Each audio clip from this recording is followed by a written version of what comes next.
I've been asked this a number of times in regards to inflated graphics card prices. Why not just regulate them? As in, why doesn't the government step in and set a maximum price for said graphics cards to prevent those greedy companies from reaping all the money they can? In economics, this is called a price ceiling. Studying this a bit in my MBA finance classes this quarter, so I thought a video would be a cool review guide of sorts. Totally selfish here. And to answer this question, I will need my trusty whiteboard. Welcome to Crash Course. I was supposed to say that. Sorry for the awkward pause there.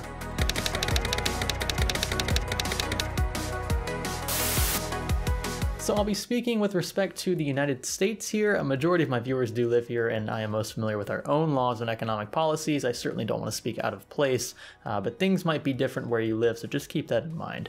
In the US, though, a price ceiling is a government-mandated maximum price for a specific good. Now, if you recall from elementary economics, our linear supply and demand curves, equilibrium price exists at the intersection of the two trends. They're actually curved somewhat like this.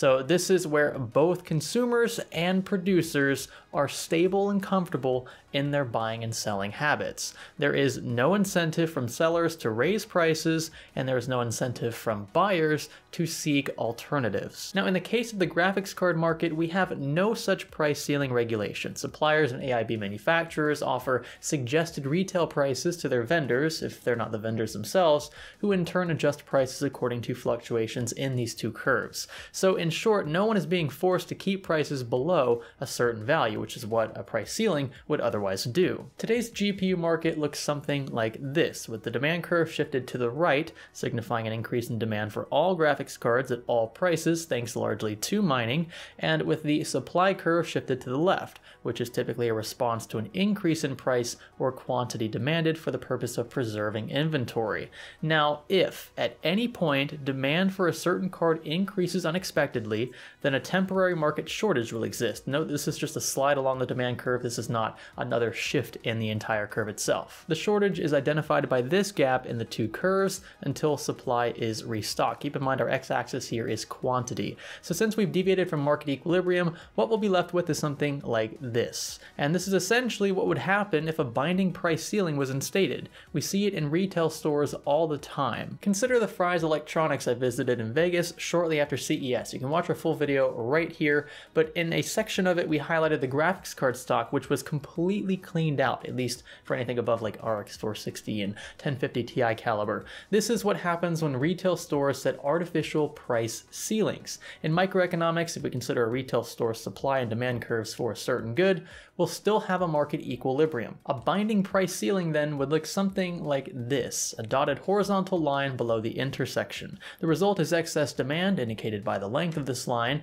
between the supply and demand curves. So the lower the price ceiling is below the market equilibrium, the greater the disparity between quantity supplied and quantity demanded. I tried looking for examples of price ceilings online and I kept finding the same one: rent control. Apparently this is more of a common thing today in Europe. The US was engaged in this to an extent after World War II, but in a nutshell, rent control is typically a mandated price ceiling for apartments on the market. Ergo, landlords and owners can't charge more than a certain price per unit area of apartment space in a given location. Some ceilings are sloppy though, and are blanket price fixes across multiple locations of buildings, so it doesn't matter in those cases whether you have a really big apartment or a small one, or if it's close to the center of town or not, they'll all be the same blanket price, right? That's the cap, the highest you can charge, and that's a much bigger problem. But even for the ones that consider other economic factors, there are very apparent downsides. Firstly, supply shortages, and while these happen on and off in capital markets all the time, like we have goods that go out of stock for a while, right? That's normal. They aren't typically prolonged or permanent like those created from price ceilings. This is where the downward spiral begins.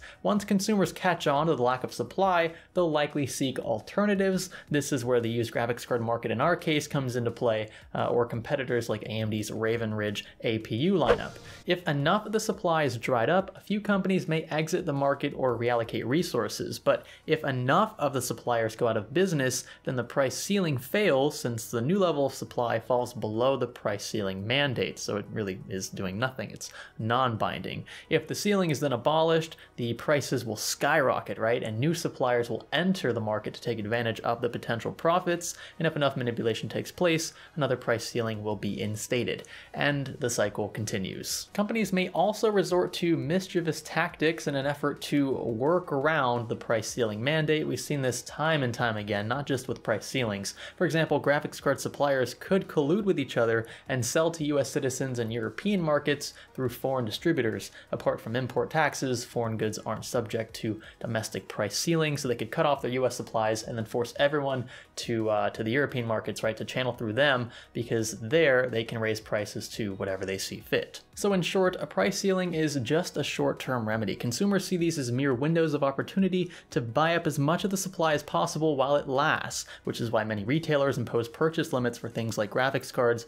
in an effort to preserve supply as much as they can. What most don't expect, however, is the inevitable shortage they will soon experience as a result of the binding price ceiling, which is why retail stores in particular seem to always be out of stock, especially if they're trying to keep prices down for the general consumer. So to answer this question, I don't think graphics card regulation is a good one in this current market to pursue. As stated in the video I pointed to earlier, one of the only instances in which I'd recommend government intervention at this level is in the case of corporate collusion, when cartels or oligopolies begin to take advantage of the little man, right? They collude to elevate prices without an economic incentive apart from profit, and they should be regulated.